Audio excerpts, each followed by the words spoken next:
जीवन में केवल थरुटी सुजोग मिलिबो मागणा चिकित्सा बदलिला स्वास्थ्य बीमा नियम। बापा माँ ना ससुर सासु काहाकू मिलिबो सीजीएचएस रो सुविधा।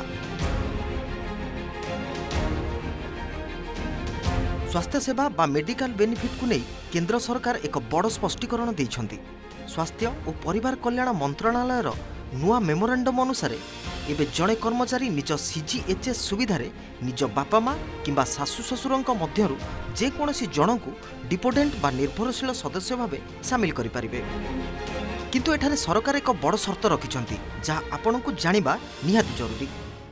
यही सुजोग जड़े पुरुष कर्मचारी को जीवन में केवल थरुटीए मिलिबो। अर्थात जदि आपण थरे निज बापा माँ को बाछिले तेबे परवर्ती समय ताहाकू बदलाई ससुर सासु को सामिल करि परिबे नाही एवं बापा माँ मृत्यु पर मध्य एही नियम रे कोनोसी परिवर्तन करा जाई परिबो नाही।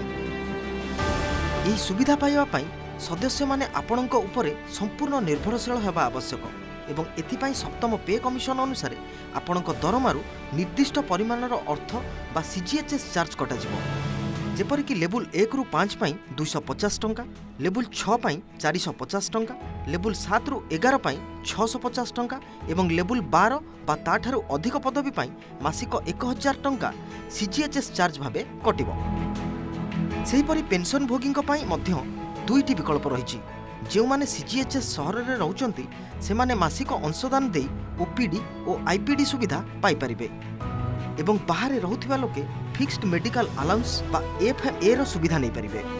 ई विकल्प आपनको जीवन रे केवल थरुटी मिलुथिबारु निज परिवार रो स्वास्थ्य सुरक्षा पाई एही निष्पत्ति अत्यंत भाबी चिंती नियंतु। एही गुरुत्वपूर्ण सूचना को आपनको बंधु माननको सह शेयर करंतु एवं देश दुनिया समस्त बड़ खबर पाई एबे ही सब्सक्राइब करंतु OTV digital. Bureau report OTV digital.